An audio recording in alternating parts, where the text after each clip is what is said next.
महत्वना समाचार सामे આવી રહ્યા છે। દિલ્હીના મુખ્યમંત્રી અરવિંદ કેજરીવાલને જામીન મળી ગયા છે। સુપ્રીમ કોર્ટમાં સુનાવણી હતી। સુપ્રીમ કોર્ટે અરવિંદ કેજરીવાલને જામીન આપી દીધા છે।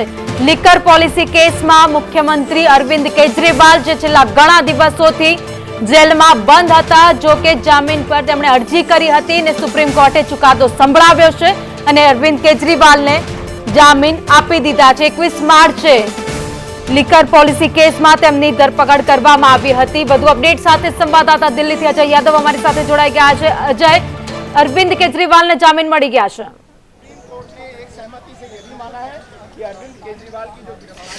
देखिए, निश्चित तौर पे सुप्रीम कोर्ट से दिल्ली के मुख्यमंत्री अरविंद केजरीवाल को एक मामले में झटका लगा है और एक मामले में उन्हें राहत मिली है। खास करके झटका जिस मामले में लगा है उसमें अरविंद केजरीवाल के वकील अभिषेक मनु सिंघवी की तरफ से कहा गया था कि चूंकि अरविंद केजरीवाल की गिरफ्तारी असंवैधानिक है और असंवैधानिक बताने का अधिकार यह था कि सीआरपीसी की धारा 41A के तहत अभिषेक मनु सिंघवी कह रहे थे कि किसी को अगर बिना नोटिस दिए गिरफ्तार किया जाता है तो वो एक तरह से असंवैधानिक था। तो दो मामले में सुप्रीम कोर्ट पे चुनौती दी गई थी। पहला मामला जो उनकी गिरफ्तारी थी उसको चुनौती दी गई थी, जिसमें सुप्रीम कोर्ट ने कहा है कि 41A के तहत जो अरविंद केजरीवाल की गिरफ्तारी हुई है वो एक तरह से वैध है और उसमें कहीं भी कानून की अवहेलना नहीं की गई है।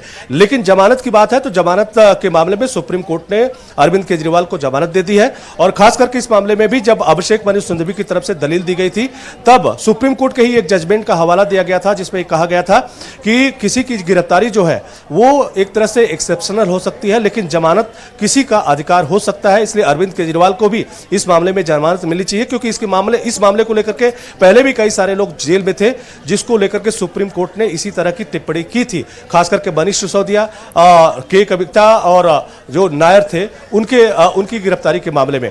तो एक तरह से उसी को आधार बनाते हुए सुप्रीम कोर्ट ने अरविंद केजरीवाल को जमानत दे दी है। तो एक तरह से कह सकते हैं कि शराब घोटाले में जो आम आदमी पार्टी के एक के बाद एक कई लीडर फंसे हुए थे, उस मामले में अब दिल्ली के मुख्यमंत्री अरविंद केजरीवाल को भी जमानत मिली है।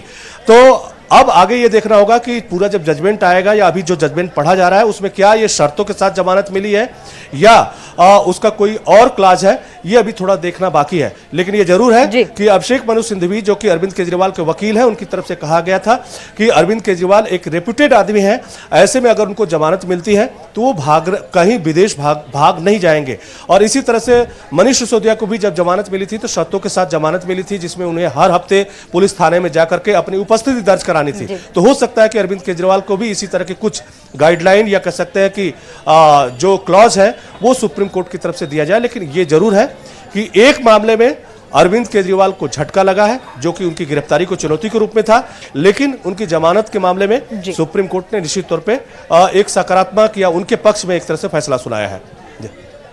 धन्यवाद जानकारी के लिए। तो दिल्ली मुख्यमंत्री अरविंद केजरीवाल ने जामीन मળી ગયા છે। सुप्रीम कोर्ट में आज सुनावणी थई हती અને सुप्रीम कोर्टे जामीन आपी दीधा है।